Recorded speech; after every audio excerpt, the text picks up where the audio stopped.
What you are about to hear, my people, comes directly from the Madlanga Commission. And it is shocking. General Nhlanhla Mkhwanazi, a top police official, exposed actions by an MP that could seriously disrupt South Africa's criminal justice system, my people. This isn't just gossip. These are sworn statements, okay? These are statements about an elected lawmaker that is in parliament, that is handling classified crime intelligence material, and in turn creating chaos across two provinces. My goodness, think about it, okay? An MP, a lawmaker, who should oversee accountability, uses sensitive intelligence for personal or political maneuvers. He bypassed proper oversight, my people. He went public with secret material. So now, my people, here's the story of MP Fidel Adams, okay? Point by point, exactly as outlined in the testimony. So follow well, okay? He happened to have access classified intelligence, okay? And this intelligence he wasn't authorized to see. This info, my people, was meant for Parliament's Intelligence Committee. And he is not in the Parliament Intelligence Committee, okay? Now, on the 29th of October 2024, Adams decided to open 3 police cases in Cape Town. This was about basically vetting and secret fund abuse. That was what the cases were about. But the challenge is 2 days later, my people, he decided, no, man, it's not enough for me to open them in Cape Town. They must feel the fact that this is very urgent. So let me travel all the way to Johannesburg in Orlando and try and just do something, man. He opened the same 3 cases in Johannesburg. Oh, my goodness. And these were for forum shopping. Or this, honestly, to me, is deliberate chaos because it's the exact same problem. He is literally opening the same 3 cases for the same things in different provinces. And then, my people, let me just continue with all these 20 things I want to tell you about today that make it make sense, okay? So now, MP Fidel Adams, my people, accessed this crime intelligence material, okay? And these he wasn't authorized to handle, okay? The material that should have gone straight to the Joint Standing Committee on Intelligence was not supposed to be for him. Do you understand? He is not supposed to be featuring here. Yes, he's not. So now, on the 29th of October 2024, Adams decides, you know what, I am going to take this upon myself and I am going to make sure something is done because I am an MP. Adams opens 3 police cases in Cape Town, okay? These complaints were about vetting issues and they were about secret fund abuse, basically how luxury cars are being bought for the political toss team vehicles. But ungenapi, like, how is this your business? 2 days later, my people, you think it's enough? On the 31st of October 2024, he filed the exact same 3 cases. But this time he's like, you know what? Cape Town doesn't seem to be understanding the urgency of what I want to complain about. So you know what? Let me just travel from Western Cape and go to Gauteng to go and do the same thing. Let me go and make sure they understand and report and open a case. Exactly the same as the ones in Cape Town. Is this deliberate chaos or what? My goodness. He then says, no, man, I've been waiting for a very long time. On the 1st of November, this is the day after, the day after he got back to Johannesburg. He's tired, Pela, because he's been traveling and he's been trying to plan things that we don't know. So he's tired. He gets time to sit on his laptop, okay? He sits on his laptop and he's like, what should I do? What can I do? In actual fact, let me start complaining. He's like, Adams, complain to the police minister. Tell him this is of urgent importance, okay? On the 1st of November 2024, he gets on his laptop. He emails the Minister of Police.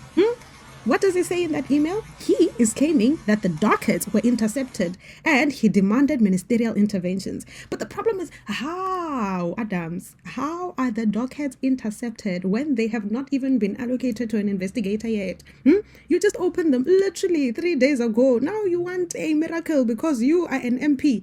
What do you mean, my man? He continue to allege, my people, that investigations were being interfered with based on what he's talking about is basically the cases that he opened. He's saying the investigations for my cases are being interfered with. This, my people, is on the 1st of November, 4 days after he opened the first one there by Cape Town. That so-called secret fund was misused. This is what he's saying in the email. He even claimed that this was paid for the vehicles for the political task team. Okay, now the police inspectorate that was led by Lieutenant General Jacobs, he is actually quite new after Sithole, reviewed the dockets because they're very confused. What is going on now? Like, what is happening? Is the building on fire? We don't understand. So they try and follow up to try and understand what's going on. They get the dockets, they get the story. And their verdict was, you know what, Adams, your allegations were very premature. We don't understand why you are running up and down like you're a chicken, okay? They are so unsubstantiated. In actual fact, let me tell you, there is no affidavit here that says anything about what you want, and there's actually also no proof about the things that you're talking about. This looks like hearsay. You get me? The problem, my people, the greatest problem is the fact that he, as an MP, decided to go to a police station. That on its own is a public arena, a public platform. He goes to the police station, opens a case, and in that case, he speaks about private, secret information in a docket. Do you understand? So now he's taking information that should not be known by anyone and is taking it to all these police stations there by Cape Town and by Johannesburg because he clearly wants them to be seen by someone else. He wants to make it seem like the police are not working and therefore another body is supposed to go and focus on his particular case. Yeah. So now the issue is then that investigators are now repeatedly trying to get an affidavit from him, right? Hey, they want to understand what's going on, like, just explain, maybe give us, like, furnish us with more information so we can assist you with this complaint, Do you know what Adams does? He's like, Andy Zilapo. He dodged them completely. He ran away, my people. They call him, they can't get him. They send him emails, they can't get him. Everywhere. They call his friends, they can't get him. Everywhere. At home, nothing. At all. Okay. Now they're like, you know what, if we can't get you and you are the one that has an issue with this complaint, you see now, you can't say we are not doing our job, okay? But now, despite the lack of proof, the matter decides to be escalated. I'm assuming that matter was probably escalated because it's an MP that is saying this, okay? So the minister's office then decided to order a follow-up because this email came from Adams to the Minister of Police. And the Minister of Police is trying to understand what's going on here. So he tells his chief of staff to send an email to follow up because there's an MP that complained about this particular thing, all right? And the dockets, my people, apparently ended up in IDC and the NPA custody, right? Now, they have the dockets now. But Mkhwanazi, his problem here is, he is saying Adams' actions were very reckless and he does not understand what the problem is with Adams. Why is he being reckless? Because he is using sensitive intelligence outside proper oversight. He is not doing what a proper intelligence holder of information is supposed to do, because when you are sworn in to have intelligence information told to you, there are certain ways of dealing with it. They tell you what to do, what not to do, how to report, how not to report. And clearly, this man has not had that, meaning he should not have the information in the first place.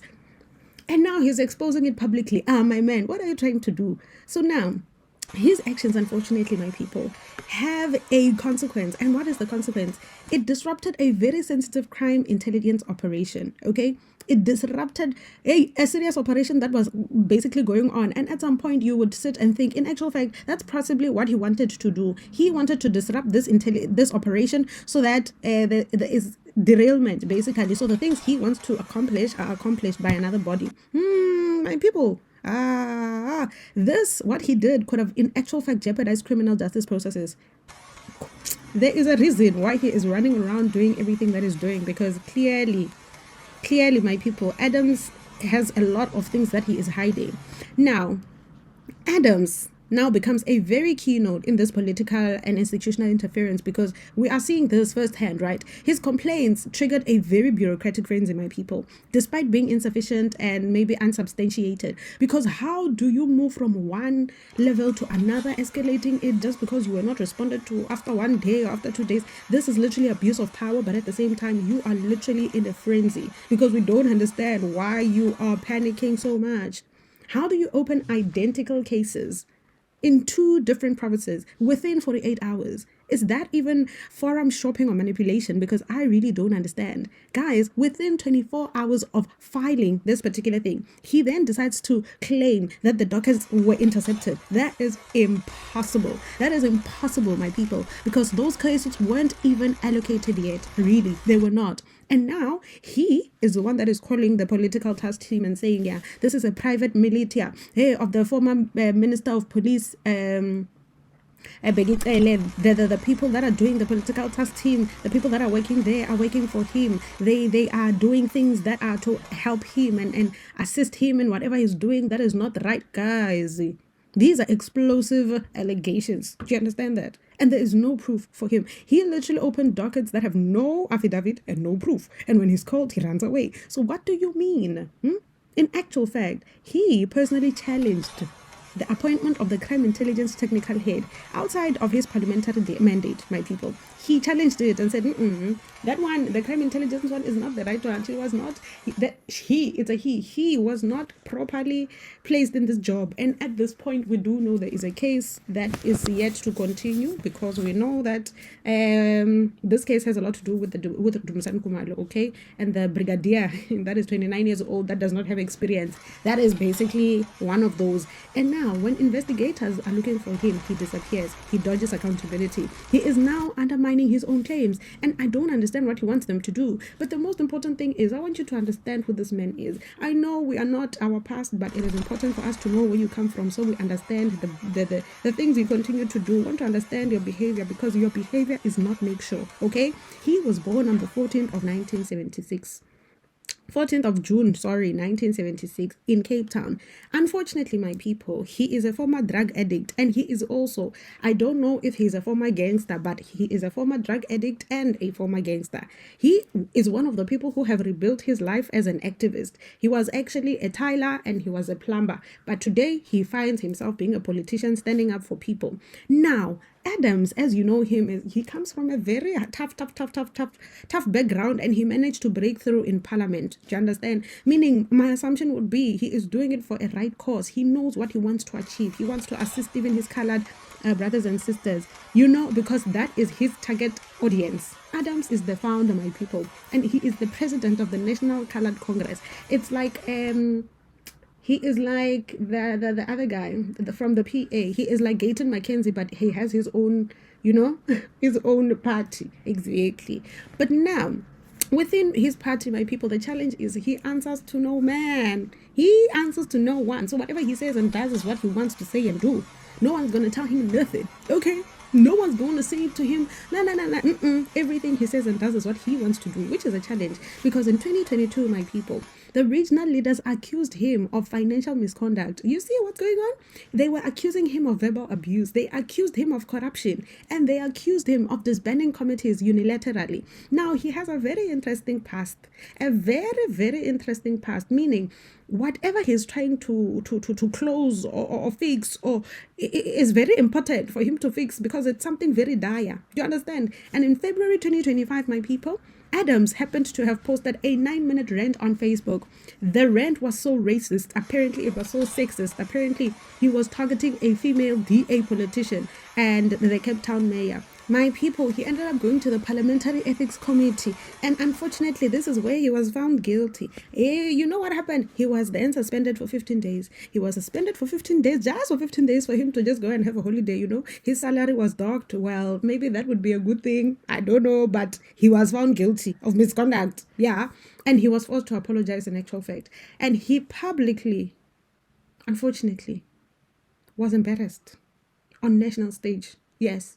Because he was forgiving. He was asking for forgiveness for something that he did as an MP that he knew he should not be doing. You know what? This, my people, is an MP who is triggered by chaos. I don't know if I'll say he is triggered by chaos or he himself triggers chaos, because he challenged protocols. He's exposing sensitive intelligence information he has no business knowing, all while evading accountability. Fidel Adams, my people, is the controversy you need to know. Because what do you mean? I am so shocked because, wow, we have a lot more to talk about. So I'll see you on the next video. Tell me what you think about Fidel. Bye. How is it that we're talking about the lie the alleged lie that Minister Nkunu told the police portfolio regarding his relationship with Brown. But the National Commissioner could lie about the brigadier that they brought from BMW. How is this okay? Why are we targeting certain people as Parliament? We are eulogizing General Mkhwanazi. I, as the complainant in the charges against those 7 generals, when this portfolio called me a madman before they were arrested, I, as the complainant, am connecting the dots.